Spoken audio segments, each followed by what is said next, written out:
Ronéennes, Ronéens, voilà une semaine qu'un nouveau confinement national est en place. Je sais combien cette épreuve est difficile pour chacun de vous, pour chacun de nous.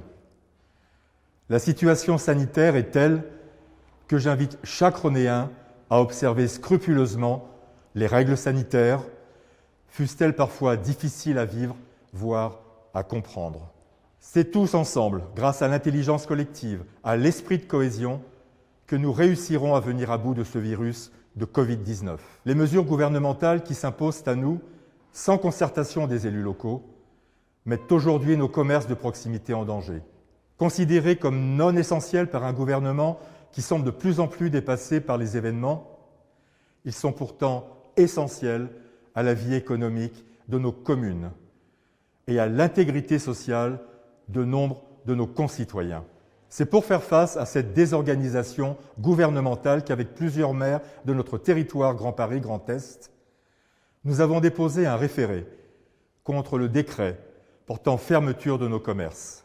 De plus, j'ai lancé une pétition dont vous trouverez le lien qui accompagne cette vidéo pour demander au président de la République la réouverture de ces commerces. C'est toujours pour faire face à la désorganisation gouvernementale que la ville de Rosny-sous-Bois a distribué 2 masques pour enfants en tissu lavable à chaque élève de classe élémentaire dès lundi dernier. En effet, l'État s'est désengagé, balayant d'un revers de main les promesses du Premier ministre, en laissant à la charge des parents la fourniture de ces masques. Les services municipaux, une fois de plus, ont dû faire face au désengagement de l'État.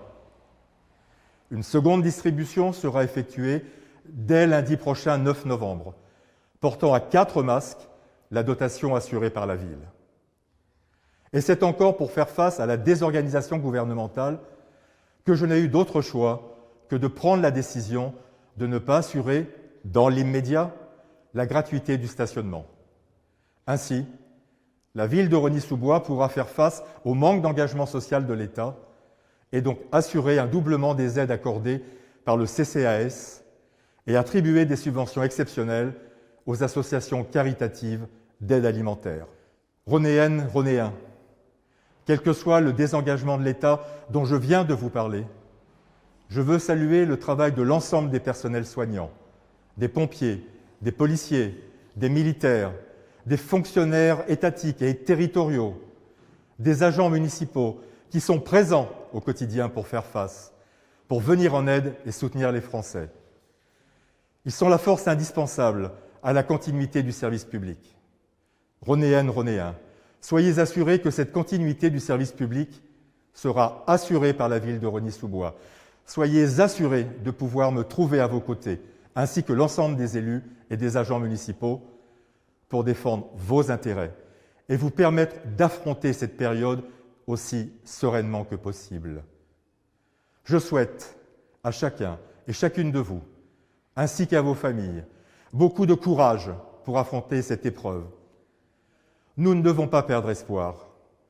Collectivement et en toute solidarité, nous saurons faire face.